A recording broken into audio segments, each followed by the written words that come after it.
అందరికీ నమస్కారం అండి. శైలజ వినిపించే కథల ఛానల్కు స్వాగతం. ఈరోజు మనం బెలగాం భీమేశ్వరరావు గారు రచించిన మెలకువ అనే కథను విందాం. ఈ కథ సెప్టెంబర్ 2011 చందమామలో ప్రచురింపబడింది.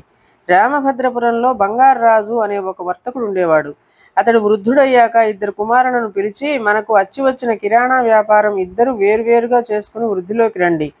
నాకు వ్యాపారం చేసే ఓపిక తగ్గింది అని చెప్పి ధర్మం తప్పవద్దు. మెలకువతో వ్యాపారం అభివృద్ధి చేసుకోండి అని హితబోధ చేశాడు. పెద్ద కుమారుడు చిన్న కుమారుడు వ్యాపారాలు ఆరంభించారు.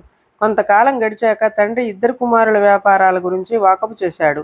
పెద్దవాడి వ్యాపారం ఎదుగు బొదుగు లేక సాగుతుంటే చిన్నవాడి వ్యాపారం 3 పువ్వులు 6 కాయలుగా వర్ధిల్లుతోంది.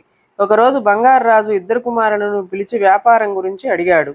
పెద్దవాడు చాలా నైరాశ్యంగా, మీరు చెప్పిన రీతిలోనే ధర్మం తప్పక వ్యాపారం చేస్తున్నాను, అయినా నా వద్ద కొనడానికి వచ్చేవారు బహు తక్కువగానే ఉంటున్నారు అని నిట్టూర్పు విడిచాడు. చిన్నవాడు హుషారుగా, నాన్నగారు, కొనడానికి వచ్చిన వారి మనస్తత్వం అర్థం చేసుకుని వ్యాపారం చేస్తున్నాను.